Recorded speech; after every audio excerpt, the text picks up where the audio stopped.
Let's start at the Africa Climate Summit, where President William Ruto has appealed to African countries' leadership to take advantage of the continent's ample renewable energy resources to contribute meaningfully to decarbonization of the global economy. The president spoke during the beginning of the Africa Climate Summit right here in Nairobi, where dozens of African heads of states are attending as they seek to come up with solutions to the climate change challenges facing the continent. Brenda Wanga has more. For the second time in as many days, President William Ruto arrived for the first day of the African Climate Summit in a statement-making electricity-powered vehicle.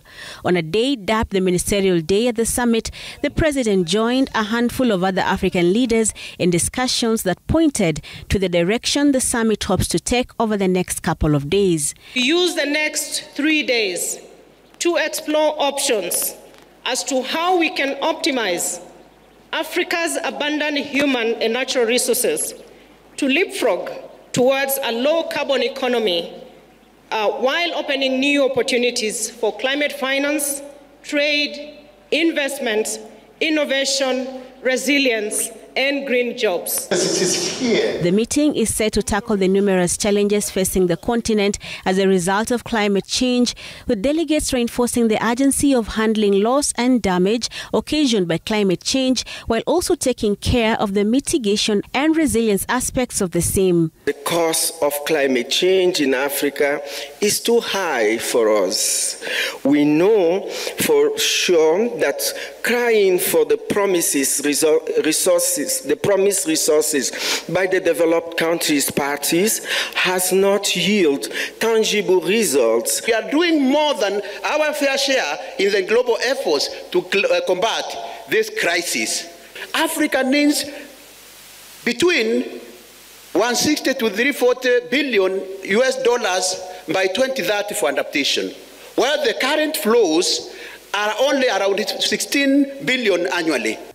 The summit had that while Africa's contribution to the global greenhouse emissions remained negligible, her concerns on the global stage have often been overlooked by the developed, more polluting countries.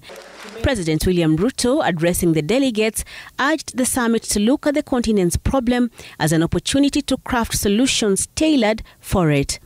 And that is why we are not here to catalogue grievances and list problems.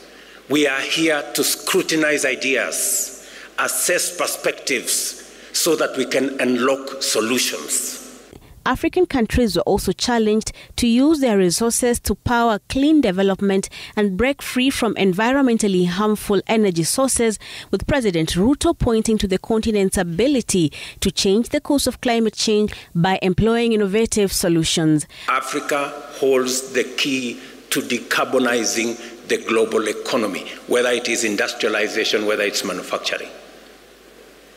We are not just a continent rich in resources.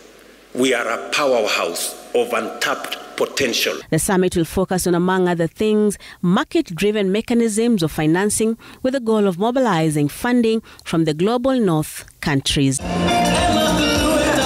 President William Ruto will be here again at the KICC for the third day in a row as he officially welcomes his fellow heads of state attending the inaugural African Climate Summit held here in Nairobi.